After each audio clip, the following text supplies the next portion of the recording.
कहानी शुरू होती है और हमें पता चलता है कि एक स्पेस स्टेशन तबाह हो जाती है और उसमें रहने वाला एलियन जिसका नाम जोर्डन है अपने पावर स्टोन्स जिन्हें जियो क्रिस्टल्स कहते हैं उन लोगों तक भेजता है जो इन पावर के लायक हों क्योंकि वो खुद मरने वाला होता है। इसी बीच मूवी की विलन रीता भी इन क्रिस्टल्स को हासिल करने की कोशिश कर रही होती है। अचानक एक बड़ा धमाका होता है और ऐसा दिखाया जाता है कि सब मर गए हैं और क्रिस्टल्स वहीं छुप जाते हैं।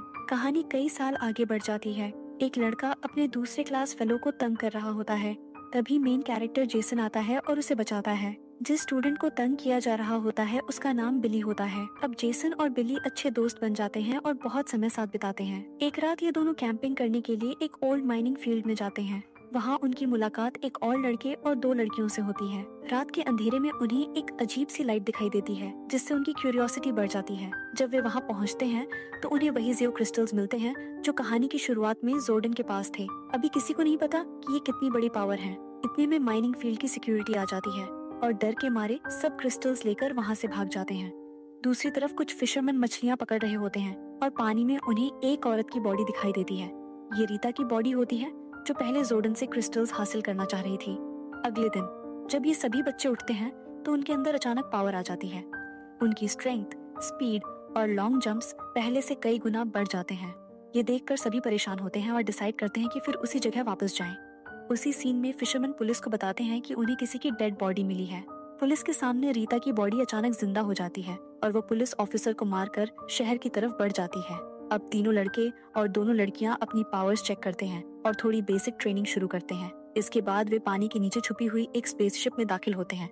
वहाँ उन्हें पता चलता है कि जो क्रिस्टल्स उनके पास हैं वे इसी स्पेसशिप का हिस्सा हो सकते हैं। इस सीन में जोर्डन एक कंप्यूटर प्रोग्राम की शेप में सामने आता है और बताता है कि अगर ये क्रिस्टल्स तुम्हारे पास हैं तो तुम सभी पावर रेंजर्स हो जैसे वह पहले हुआ करता था। अब तुम्हारी जिम्मेदारी है कि तुम इन क्रिस्टल्स और प्लैनेट अर्थ की सुरक्षा करो।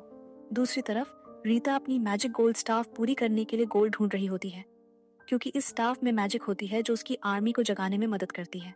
इस सीन में जेसन और बाकी पावर रेंजर्स फाइट प्रैक्टिस कर रहे होते हैं ताकि जब रीता पूरी शक्ति लेकर आए तो वे तैयार रहें।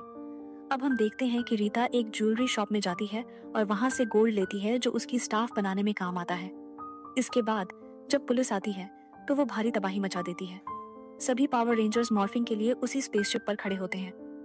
मॉर्फिंग एक प्रोसेस है जिसमें सभी अपनी सोच एक जगह फोकस करते हैं और उन्हें यूनिफॉर्म्स मिलती हैं जो रेड, ब्लू, येलो जैसे कलर्स में होती हैं। इस यूनिफॉर्म से उनकी ताकत कई गुना बढ़ जाती है और वे अपने बॉट्स का इस्तेमाल भी कर सकते हैं। इस सीन में रीता अपनी पूरी आर्मी को जगाती है और एक गोल्ड का बहुत बड़ा रोबोट बनाती है। इतनी देर में पावर रेंजर्स वहां पहुंच जाते हैं और फाइट शुरू कर देते हैं। वो गोल्ड रोबोट शहर की तरफ बढ़ता है और पावर रेंजर्स अपने बॉट्स में बैठकर उसे रोकने के लिए शहर की ओर रवाना होते हैं। पावर रेंजर्स अपने बॉट्स को इकट्ठा करके एक बहुत बड़ा जॉइंट रोबोट बनाते हैं जिसकी ताकत बहुत ज्यादा होती है। सब मिलकर शानदार फाइट करते हैं और रीता तथा उसके रोबोट को हरा देते हैं। साथ ही उसकी पूरी आर्मी को खत्म कर देते हैं। शहर को थोड़ा नुकसान होता है लेकिन बड़ी तबाही टल जाती है। अंत में पावर रेंजर्स खुश होते हैं और तय करते हैं कि आगे भी वे हमेशा प्लैनेट अर्थ की सुरक्षा करते रहेंगे। अगर आपको ये वीडियो पसंद आई हो तो प्लीज लाइक करें, शेयर करें और चैनल को सब्सक्राइब करें। ऐसी ही और भी वीडियोस हम आपके लिए अपलोड करते रहते हैं।